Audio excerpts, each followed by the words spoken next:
কৃষ্ণ প্ৰভুজনে আগতে কৈ গৈছে পিতৃ মাতৃ বোলে পৃথিৱীৰ ভিতৰতে ওখ আৰু পবিত্ৰ বস্তু কৃষ্ণ তেনেকুৱা পৰম পিতৃৰ আজি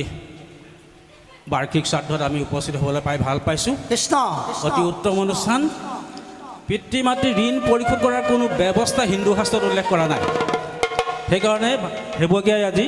12 বৈষ্ণৱক একত্ৰাপিত কৰাই বৈষ্ণৱৰ মাধ্যমেৰে প্ৰভু ভগৱন্তক সেৱা জনাইছে প্ৰভু জীৱিত কালত সেৱা শুশ্ৰূষাত কিবা যদি দায়িত্ব থাকি গৈছিল সৰ্বখিনি এই সেৱাতে নিবৰ্তমান হ'ব লাগে অতি উত্তম কথা কিন্তু আমি মহানগৰীক আমি মহানগৰৰ বাসিন্দা আমি কিন্তু ইয়াৰ এটা বিৰূপ প্ৰতিছবিও দেখোঁ সেয়া হ'ল এগৰাকী মাতৃৰ গৰ্ভত 9 মাহ 10 দিন এজন সন্তান থকাৰ পাছতো সেই সন্তানে বনোৱা বৃহৎ অট্টালিকাটোৰ কিন্তু পিতৃ মাতৃৰ কাৰণে ঠাইৰ অকুলন হয় আৰু তেতিয়া সেই পিতৃ মাতৃৰ পৰিচয় হয় কি অল্ড এজ হোম বৃদ্ধাশ্ৰম সেইকাৰণে আমি এনেকুৱাবিলাক নাম গাওঁ কৃষ্ণ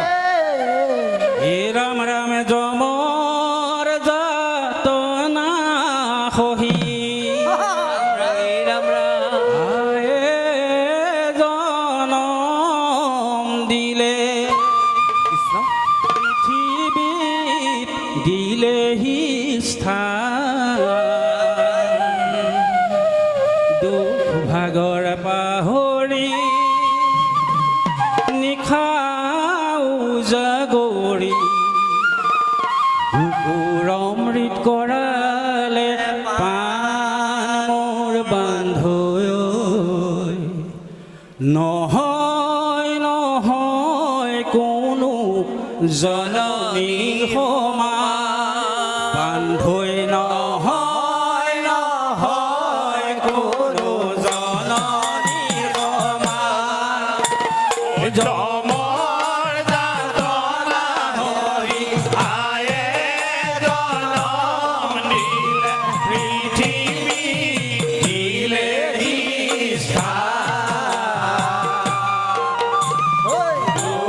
ভাগৰ পাহৰি নিশাও জাগৰি বুকুৰ অমৃত কৰালে পাণ মোৰ বান্ধৈ নহয় নহয় কোনো জননী সমান বান্ধৈ নহয় নহয় কোনো জননী সমান হে ৰাম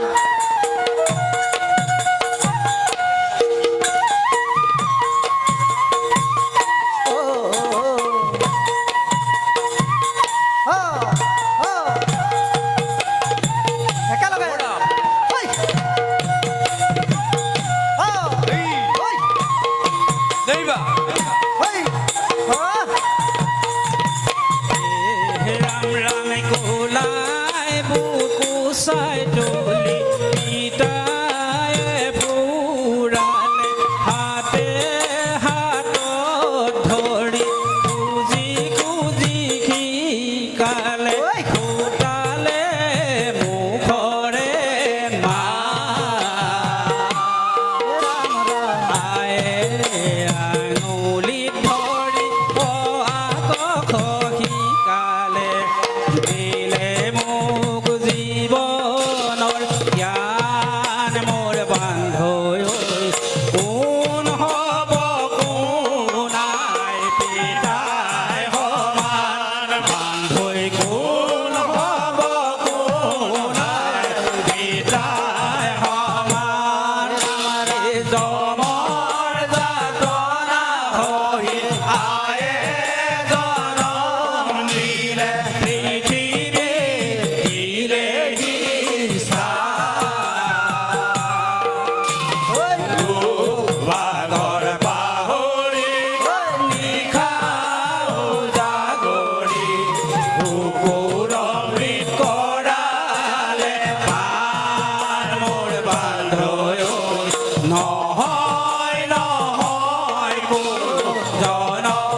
হে ৰাম ৰাম